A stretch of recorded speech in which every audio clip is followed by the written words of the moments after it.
Shri V Sasi. പാർശ്വവൽക്കരിക്കപ്പെട്ട ജനവിഭാഗങ്ങൾക്കായി നടപ്പാക്കുന്ന സഞ്ചരിക്കുന്ന റേഷൻ കട വളരെ നല്ല ഒരു പദ്ധതിയായിട്ടാണ് ഞാൻ കാണുന്നത്. സാർ, ഈ പ്രസ്തുത പദ്ധതി കൂടുതൽ പ്രദേശങ്ങളിലേക്ക് വ്യാപിപ്പിക്കുന്നതിനുള്ള നടപടി സ്വീകരിക്കാമോ?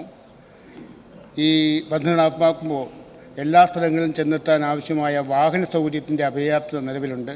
ഇത് പരിഹരിക്കാൻ ആസ്തി വികസന ഫണ്ട് പ്രയോജനപ്പെടുത്തി വാഹനം ലഭ്യമാക്കാനുള്ള സാധ്യത കൂടി പരിശോധിക്കാമോ?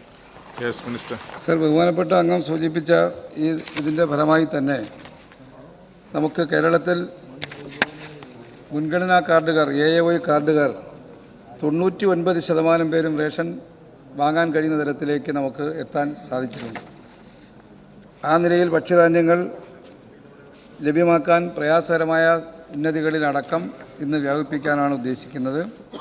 ഇവിടെ സൂചിപ്പിച്ചതുപോലെ വാഹനത്തിൻ്റെ ചിലവും ഇതെത്തിക്കുന്നതിനുള്ള ചിലവും ഭാരിച്ചതാണ് എന്നുള്ള കാര്യം നമുക്കെല്ലാം അറിയാം.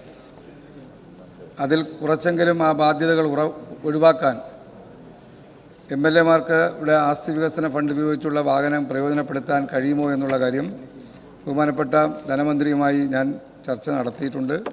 അതിനെ സംബന്ധിച്ച് പരിഗണിക്കാമെന്നുള്ള കാര്യമാണ് അദ്ദേഹം നൽകിയ മറുപടി. അത് ഈ സഭയെ അറിയിക്കാൻ സാർ.